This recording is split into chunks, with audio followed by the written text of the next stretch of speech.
Welcome to A Magical Life, Health, Wealth and Weight Loss.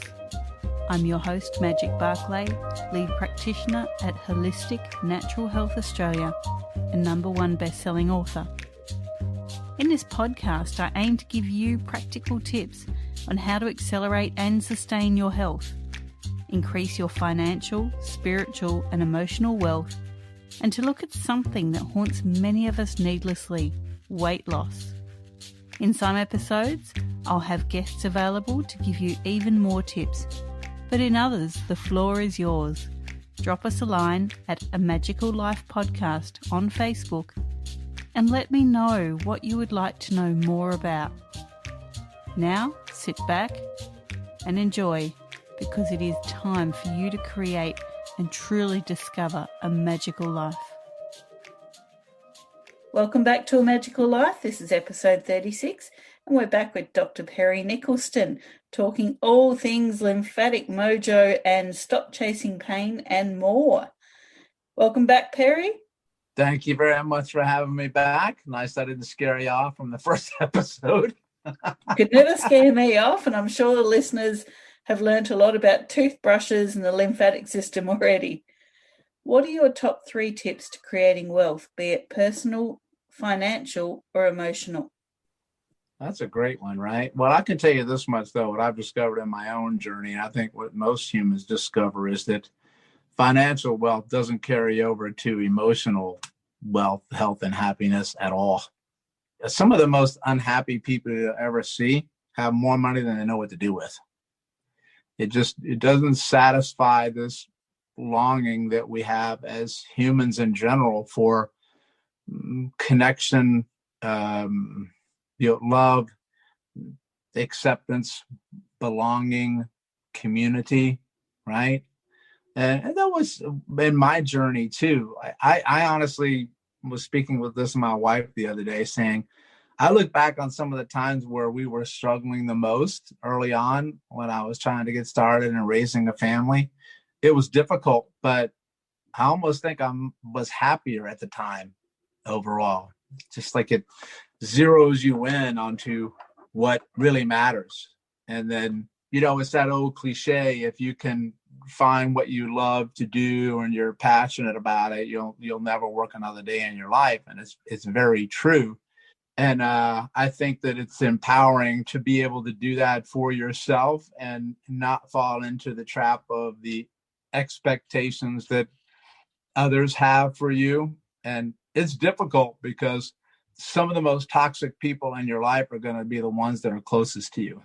And they're the ones that will hold you down. I call it the crabs in the bucket syndrome, where if you're trying to go for the top of the bucket, just as you're about ready to get there, one of the other crabs are going to pull you back in because they don't want you to get out. They want you to be miserable just like them, and because misery loves company. But it'll be disguised as concern for your welfare. Or what I hate is the 2 words, I just can't stand them: be realistic. I mean, you might as well just kill my soul when you tell me that, because the being realistic is 100% subjective, by the way. And anybody who ever said be realistic, in my opinion, never achieved anything of greatness, you might say. Doesn't mean you act frivolous and you do things without thinking, but you believe in possibility. You believe in potential. You believe in magic. You believe in that butterfly effect of how one small thing can make a difference, but bringing yourself truly to it with whatever you're doing. And I've even told my sons this, like my sons are older now, they're 24 and 19, which I can't believe I actually have to say I have children that old. I'm with you. Mine are 21 and 18. And yeah. And I just turned 54 and I'm like, what? And I thought, listen, it doesn't matter to me what you choose to do in life, as long as you're happy and fulfilled doing it. That's the only thing that I want for you. And I wish that more humans, not just parents, but more people would talk to other people that way. I think that's the biggest one. Here's the thing about financial wealth too. When you come from that position of doing what you love to do, doing what you're passionate because you're doing it because you want to do it, you are putting this form of energy into the universe that it's just a sense of being. It's a sense of intention and attention and awareness that grows. And then you're not even going after financial success, but it usually shows up at your door along the way, right? And I've actually found, to be honest with you, the intention of what you're doing makes a difference on your ultimate happiness, financial and that, because anytime I've ever gone into something thinking, oh man, I'm going to be making a lot of money with this thing, it wasn't the same as when I went in there and like, I just can't wait to do this, right? And then the other stuff is a byproduct of that. And I think that's why so many people struggle. And they lay this big framework of, you know, what they need to do next and my action plan, and they've got all this stuff thing, but they never actually take a step towards it. There's something that Todd Durkin, let me see if I remember it.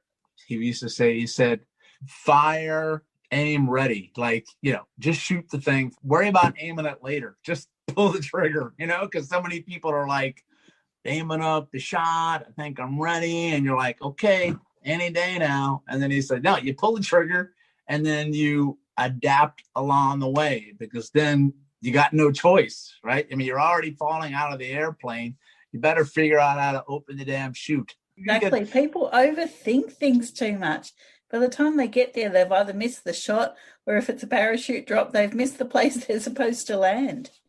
You can figure a lot of stuff out when you're in a crunch, when the earth's coming at you pretty fast, right? You become suffering and pain and stuff like that. You can become very creative. That's what happened to me with the lymph. Like, I would not have gone down this road of exploration and what I know now if I didn't have that hardship. And I speak to many people that have been through something similar with illnesses of, say, for instance, a life-threatening illness like cancer, you know, that I've had myself in the past. And they've gone through things and become very close to not being here.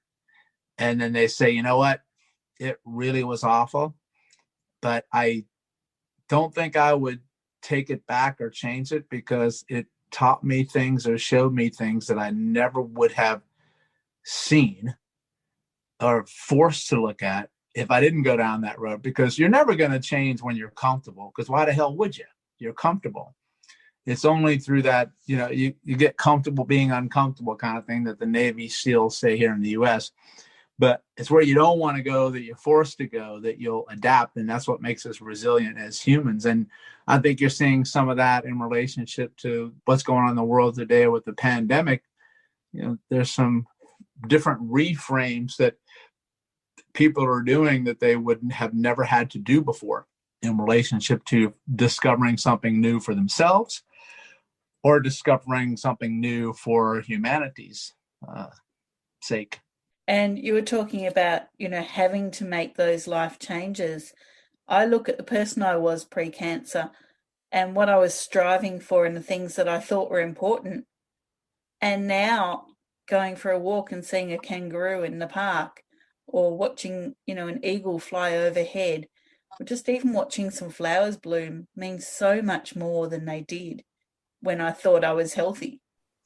Yeah, it's just that awareness and attention that we're so wrapped up in going to the next thing that we're never in the current thing, right? So one of the things that was most of my life, I was never truly in a moment. My mind was somewhere that I've already been, maybe with regrets of something or something that I wish I did that it's not going to change anything when you do that. Or I'm projecting ahead to the future and worrying about something, and that's not going to change anything. But I was never in the moment, right? Wherever you're going to be there, just be there, right? Wherever you go, there you are, right? And it was not easy, because it's like this ingrained neural habit that you fall into and you don't even realize that you're doing it. And then now it's even more difficult, because now you've got this this thing in your hand with your phone and you're with human beings around you, but you're not with human beings around you anymore. You're in some other place.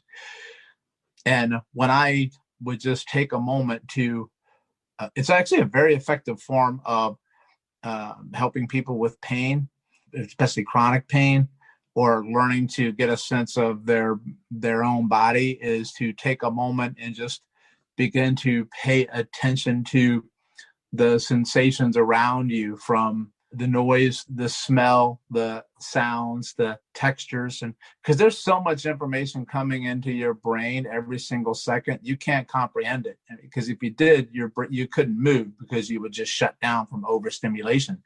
And one of the things that keeps people in chronic pain is the lack of awareness of what's really driving how they live and how they move. And that's why when we teach breathing techniques, people get so caught up in what kind of breathing technique should I do? Which one's the best? My answer is yes, by the way, which means I want you to do a lot of different ones. And then I tell people, just by the nature of you becoming more aware of your breath, you actually change your breath, because now you're aware of it. So sometimes it's just that simple. It's like with exercise. If somebody said, Doc, why does this exercise work so well? And my answer is always the same: because you never did it before. Like, that's why. It's just something different, right? That your body needs. Because trust me, if you only did that exercise from now on, you're going to get worse, which means you're going to have to pick something else different to do.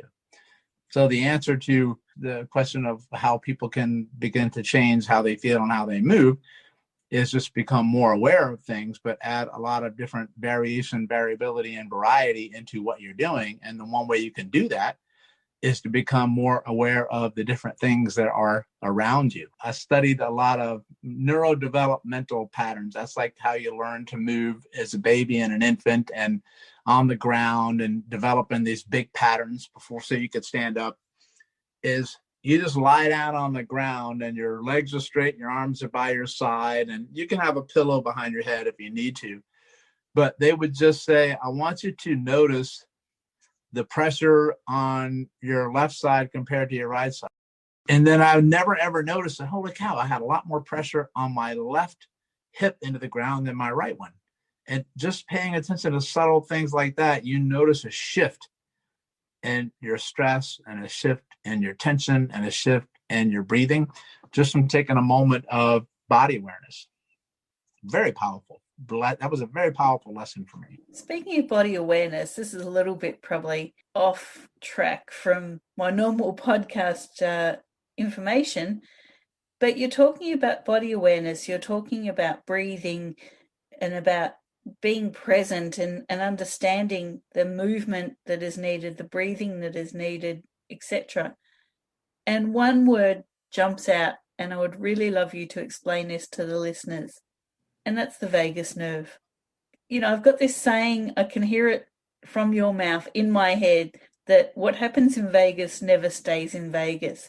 And everything you've spoken about so far, yeah, I think maybe the listeners need to hear a little bit about the good old vagus nerve. That's going to be a hard one. For me, a little bit about the vagus, that's a lot to ask, because I could go for like a month on the vagus nerve. But yeah, I kind of played that little tongue in cheek, and because in the United States, you have Las Vegas, right? And one of their biggest promos was, what happens in Vegas stays in Vegas. And then I just twisted it around, and I'm like, what happens in Vegas goes everywhere, which means that the vagus nerve, because that nerve is probably the most important nerve in the human body in relationship to helping you heal and recover and regenerate. And basically, for those that might not be familiar with it, the vagus nerve, you actually have one on the left side of your body, one on the right side of your body. And it's what they call a cranial nerve, which means it comes from the brain stem in the back, along the back part of the skull. And then it goes down to the organs of your body. They call it the wandering nerve, because it kind of goes like almost everywhere. But its primary job is to put you in a state of relaxation.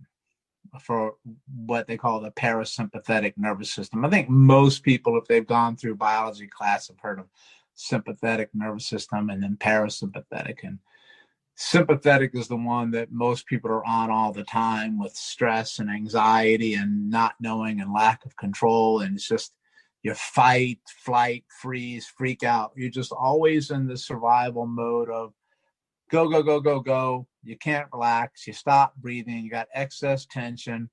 Blood flow like restricts, right? And it's just a constant state of modern day living. And the opposite of that is what you need to heal. You got to go the opposite of that. And most people can't get out of it. And the most important nerve to be able to do that is the vagus nerve. So when you can begin to stimulate that nerve just a little bit, it takes you down in that stress. We call it the wine and dine and relaxation. It's just like, you know, so you can recover. And if you're always in this defense mode, you can't heal because you're always breaking your body down. And I forget who it was. He said cells are either in growth mode or defense mode. And you can't be in both at the same time. You got to pick one. I think it was Joe Dispenza. He's very big into the mindset. I'm very excited to say he's going to be on my podcast soon, by the way. And he said that it's so true. It's that simple. You got either or. And most people are in defense mode. So when we work the vagus nerve, that's why breathing really helps do that. When you work the lymphatic system, you help do that. When you work the organs of the body that I teach in my program, it does that too. And that's why breathing is so powerful, because breathing helps the organs and it helps the vagus. So it does both. And it's probably the easiest one that people can do. But it's like I said before, people get so stressed out of what way they're supposed to breathe. And I'm like, the whole purpose of breathing is not to stress out. So don't stress out about breathing. Just pick different ones. Like close your mouth, breathe in and out through your nose more than you do now. Start there, right? Just do that. And that way you reduce the bacteria that you're bringing into the body. You get proper deep breaths. You're moving and stimulating the vagus. Like, it's just amazing. Just that one little tip on breathing. That's what really magic. It's renewed my love for what I do, of going back to simplicity, honestly. Like, because I find them so powerful. And I just feel that people overlook them, maybe because they don't understand. Maybe it wasn't delivered to them how powerful it can be and how simple it can be.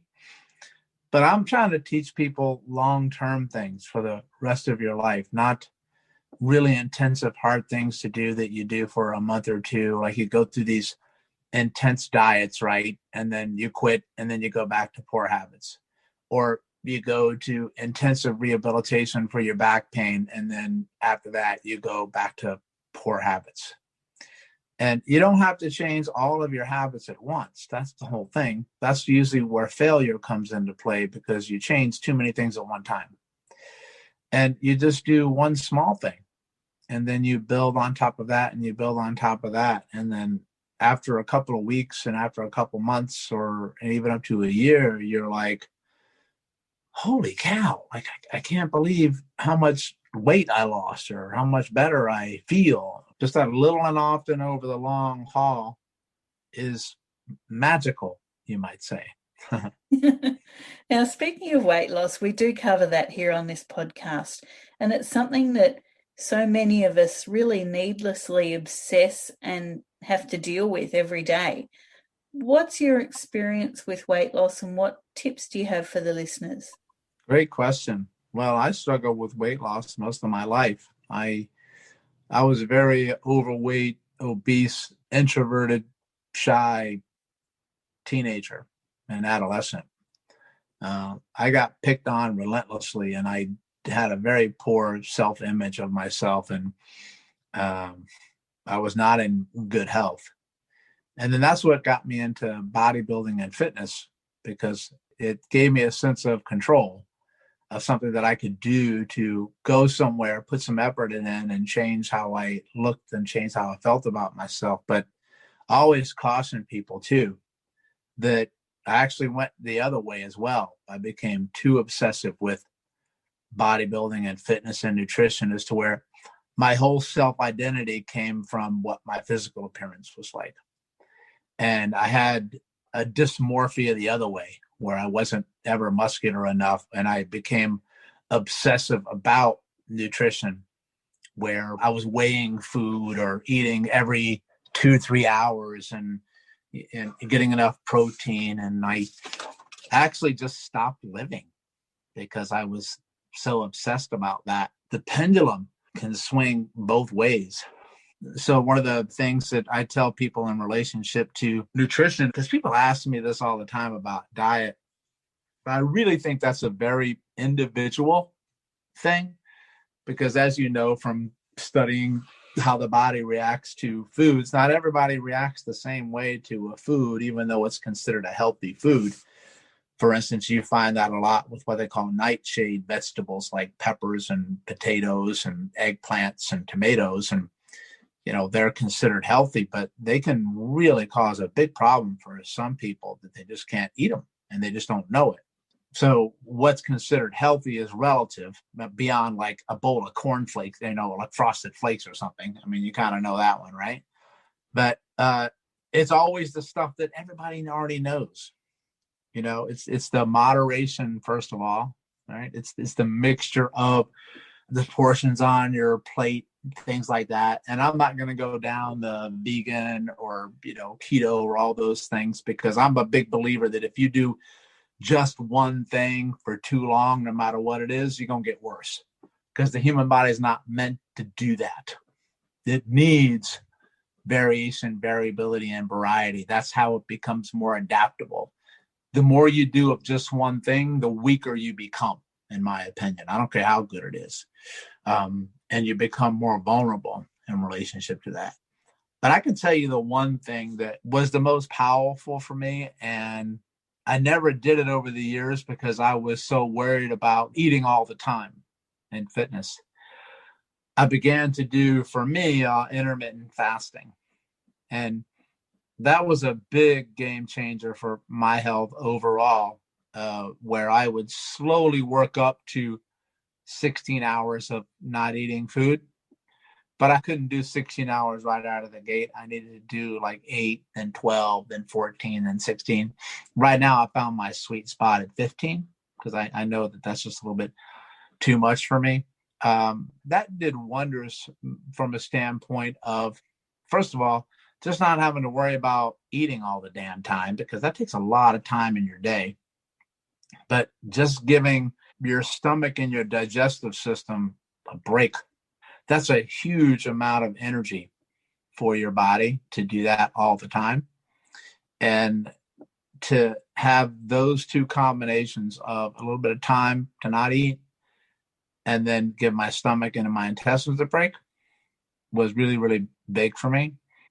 So that's probably one of the biggest things. And then combining that with my lymph work, I lost 30 pounds in 1 month when I did those, and I didn't feel like I was being punished while losing weight. You know what I mean? I wasn't intentionally trying to lose weight. I just wanted to see how it would feel from not eating for a little while.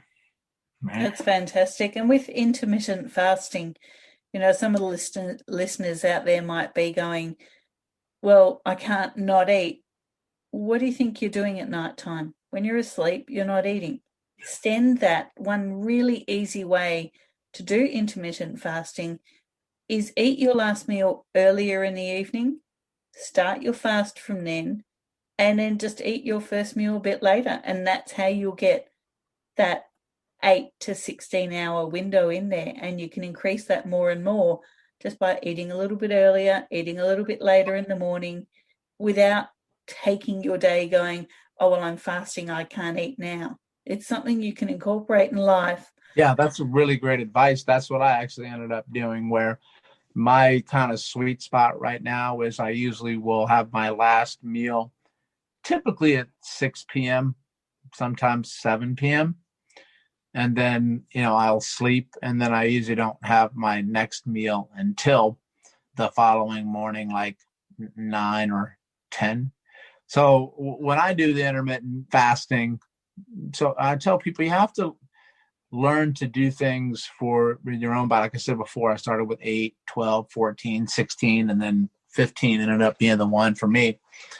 But I wasn't like hard obsessive compulsive either. When I woke up in the morning, I would still have my glass of water, and then I would have my coffee, my black coffee mixed in there. So technically you're breaking your fast, but I was not eating solid food at the time. So for me, it was a nice carryover to keep my metabolism going. And that's been good for me. And then I know that I've got from 9 or 10 a.m. till 6 p.m. to eat whatever I want. And now that you can eat whatever you want, usually you'll find yourself making better choices when you can eat whatever you want. Totally. Listen to your body. Like if your body says, I feel really tired after I eat potato and bogged down and I think I need a nap, then don't eat the potato. That's an indication that nightshades are not for you. One of my sons, he can't eat celery. And it's not because he doesn't like it, but he doesn't like it because he can't eat it. Makes him feel nauseous. We worked out he has an oxalate issue, and the celery brings that forward. So all he could say when he was younger was, I don't like celery. Listen to your body. There's a reason why you won't like every single thing. And we really have to go back to that intuition, that gut intuition. If I eat A, I'm going to feel B, and that's going to create C. So dieting itself doesn't work, but listening to your body does. What are your thoughts on that? Yeah, I really think that that's so true. It's individual and it's empowering. People reach out to me a lot through social media because I try to put a lot of information out there about that. And I get asked a lot about, what do you think about this nutrition plan or this diet plan? And I don't really make a lot of recommendations on that because, first of all, I'm not trained as an expert as a dietitian, but I can just speak from my own experience. But I typically will tell them it's highly individual because I've learned over time through my own illness, many of the things that I was eating to try to recover because they're considered healthy or they were recommended to eat because they're good for whatever type of condition that I was diagnosed with, they actually were not helpful for me at all. I was the opposite because my body just responded differently to the food or the combinations of the food, one of them being nightshades. I used to go to the store and I'd get hummus, and then I'd get a bag of small little peppers, and I would sit and I would eat peppers out of the bag and putting them into the hummus. And then it was like a few hours later, my eyes would be leaking, like teary, and I would have a lot of brain fog. My wife would be like, are you here? Like I would just be somewhere else. And I just thought I was doing good because it's vegetables, right? It's a bag of things, and then it's hummus. But first of all, you find out that the peppers have that nightshades, which can be highly inflammatory. And then, at least in the United States, chickpeas and hummus are one of the foods that are on the dirty dozen of having the most glyphosate sprayed on them and pesticides on them that you can eat. So I'm slamming toxins into my system like crazy and putting in inflammatory foods. So my immune system was like, Perry, what are you doing, man? And it just was going the opposite way. So I usually will, nutrition is very interesting. And a lot of it is how I approach things in relationship to exercise or therapies that I used to tell people. I found more success in not what you start doing, but what you stop doing. So I want you to eliminate some of these habits before you do it, because you'll find out that subtraction is a form of addition. It's the same thing with the lymphatics, where the lymphatic system is designed to remove waste from the body. What kind of waste? Yes, you name it. It's supposed to try to help you take it out, because we don't want a lot of waste in the body, because you can begin to deteriorate really fast when you can't get rid of waste. And then we need to put nutrients into the body all of the time through our food primarily and through breathing, because oxygen is a nutrient, right? And so the nutrients have to come in, what we call our groceries, and then waste has to go out, which is what we call our garbage. And something that I discovered through my work with lymphatics is that everybody was so busy trying to figure out what nutrients to put in there and all the different breathing techniques, but they didn't take the garbage out first. So what you have to do is get rid of the waste first, then put the nutrients in, and it's a completely different result. And so what we say is garbage out first, groceries in second. That's how it works. And it may seem like that's not a big deal, but that's going to be a difference between it working and not working. I'll tell you that much. Totally. Perry, it's been amazing having you on here and sharing your tips to the listeners. Now, people can find you at Stop Chasing Pain. You've got your website, stopchasingpain.com. You're quite frenetic on Instagram, Facebook, and also on YouTube. So, listeners, normally I ask my guests for a freebie, but Perry has plenty of information out there for you. Start trolling him on Instagram and you will learn so much about the body, probably more than you can handle. And certainly on Facebook, a lot of those pictures of those old books are up there that Perry was talking about during our discussion. And reach out.